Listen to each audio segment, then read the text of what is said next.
Hello again. In this video, I just wanted to give some quick thoughts on the whole Ban the ADL movement and that organization in general. I'm sure everyone knows what I'm talking about. The hashtag got really big on Twitter and was started by people like Keith Woods, whose main gripe seems to be that the ADL is advocating banning certain people or keeping certain people off the platform, as well as like a bunch of other things that the ADL has done throughout its history. At the outset, I do want to say, I think that the ADL doesn't do a good job at all of actually doing what it's supposed to do, which is countering the defamation of Jews, supposedly. But I think it's pretty clear that they've kind of extended themselves to a bunch of other things like generic civil rights and minority rights, stuff like that, and clearly have gone away from its original mission, which I'm not saying they always did a good job of that either, but at least if they just stuck to anti-defamation of Jews, that would be a lot more of a niche thing and specific thing than kind of talking about everything from Trump and white nationalism, stuff like that, which obviously overlaps sometimes with anti-Judaism, anti-Semitism, but I don't know, they quite easily fall into the bait of 4chan people with the OK symbol and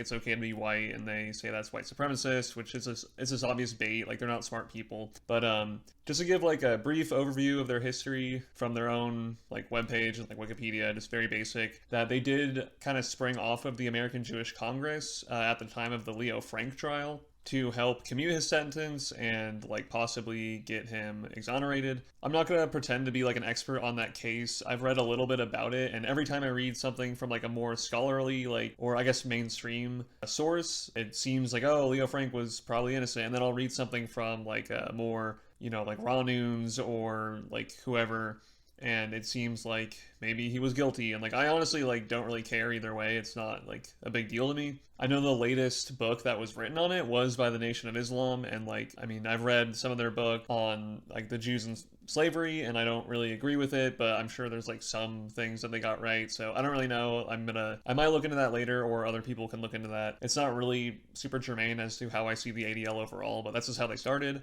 And from there, in my opinion, there was some pros and cons to what they've been doing. They did seem to actually do some literal anti-defamation work, I guess you'd say, by writing against Henry Ford's The International Jew and stuff like that. I know that they helped kind of spy on an underground Nazi ring before and during World War II that was operating in the US. And from my opinion, I think that's a good thing because we were at war with them. So whatever, it makes sense. I know they've reported a lot on hate crimes and stuff against Jews particularly. I think that's fine work, whatever. I mean, the FBI does it too.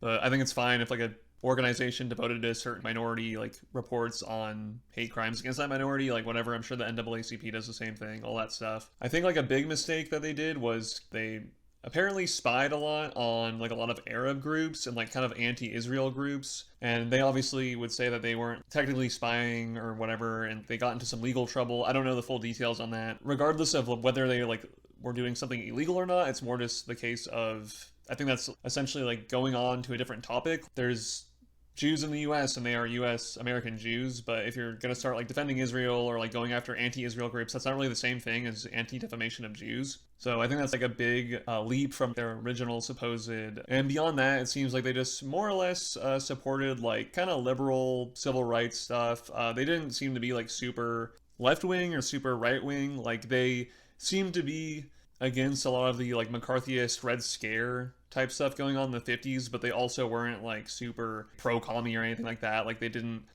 want to defend the Rosenbergs, for example, and they did help oust some commies, some communist Jews. They helped out to the authorities and stuff. So I'd say overall they're more of a liberal group, not really radical in either direction, but certainly have just kind of strayed from the original kind of specific mission of just talking and defending American Jews. I mean, I'm sure they have a pretty long history, and it's not totally black and white, at least from a JIDF perspective or whatever you want to call it. But really, whatever good or bad they did in the past, I don't even care that much about either, because in the internet age, that's kind of what they're known for is more of their advocation of deplatforming certain people and certain views.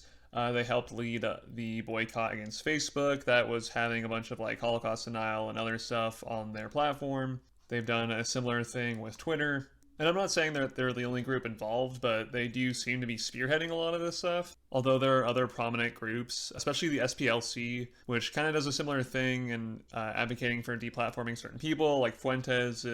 That group even like bragged about how they got him kicked off Twitter and stuff. There's Countering Digital Hate, which is a UK group led by Imran Ahmed, and not to mention like a bunch of other organizations that have joined the Stop Hate for Profit movement in boycotting a lot of these public companies. So it is a combination of factors as to why the ADL specifically is being targeted out of all the other groups. I mean, clearly they are probably the most prominent, I would say. I think that's pretty fair. But frankly, it is because they are a self-identified Jewish group, and like obviously when Jews do shit on the internet, it's quite amplified, and like that's a point that is drawn to. But also there is some criticisms that the ADL is kind of has this double standard when it comes to Israel, and I guess just Jews in general, and its opinions on white nationalism and what the US does. This can be seen in this Keith Woods interview on Alex Jones' show. He basically talks about how the ADL has a nationalism for me, not for thee kind of policy. It disapproves of Trump, dislikes a lot of like white nationalist rhetoric, stuff like that. But when it comes to Israel, it's supposedly hyper nationalistic. Now, I don't think this is totally accurate. The ADL has definitely admonished some of Israel's more like right-wing policies, especially to expel certain African asylum seekers who aren't Jewish. They're just like regular, non-Jewish asylum seekers in Israel. So I actually do think the ADL is somewhat consistent in that regard. And even ironically, actually did work with apartheid South Africa in the past. So like it's kind of weird to see that, but that's obviously because South Africa and Israel did have that kind of relationship in the past, and a lot of anti-apartheid groups were also anti-Israel, although clearly later on they went on to repudiate apartheid and all that. Just kind of an interesting little factoid, but undoubtedly is pro-Zionist. The ADL has said that anti-Zionism is anti-Semitism, which again, they kind of fall into these like very basic, non-nuanced views. But because of its more or less broad support for Israel, and at the same time kind of like liberal policies in the US, but neither like extreme left or extreme right-wing views, it's definitely been criticized by more left-wing Jewish groups and just general left-wing groups, as well as obviously right-wingers, but even right-wing Jews who kind of decry that it's getting involved in other issues beyond just the Jewish issue. So it basically is kind of this really unlovable, kind of like basic bitch centrist organization, I would say. It doesn't really advocate for anything radical, so it's not going to have any diehard supporters, and probably just leeches donations from rich old Jews who, I don't know, they just think they're contributing to a good cause. But anyways, that's not really the point. And even when the ADL is criticized by Jews, saying that it doesn't represent all Jews or it's kind of gone astray, quote unquote, people like Fuentes would just say like, oh, like you can't really say that it embodies like, the Jewish people and the Jewish spirit. It's totally representative of Judaism. So I think there you can kind of see that it's kind of beyond just this, oh, like the ADL is anti-free speech and that's why this movement is so powerful or so got so much traction or gaining so much traction. I mean, to be frank, a lot of the people who support the ban the ADL trend, if they had their way, they wouldn't have free speech. I don't think Fuentes or Keith Woods would be pro-free speech for people who are quote-unquote anti-white or like anti-Catholicism or whatever. I mean, they've said plenty of times that they're cool with banning people and other stuff to people that they disagree with. And ironically, people like Woods say that the ADL is this ethnic supremacist organization and a hate group, yada yada yada, utilizing the same kind of terminology that orgs like the ADL use for themselves. So it is kind of this like weird back and forth. It's definitely something I've noticed with a lot of the dissident right, alt-right, whatever you want to call it. They basically utilize the same language that a lot of the left wing used to call just more normal right wing people who were like maybe like against immigration, for example, and would call them white supremacists. Then a lot of the dissident right people would utilize that language and kind of like throw it back at whatever other group. So I will say like a lot of the quote unquote anti-white stuff was kind of initiated by more left wing groups, but it all goes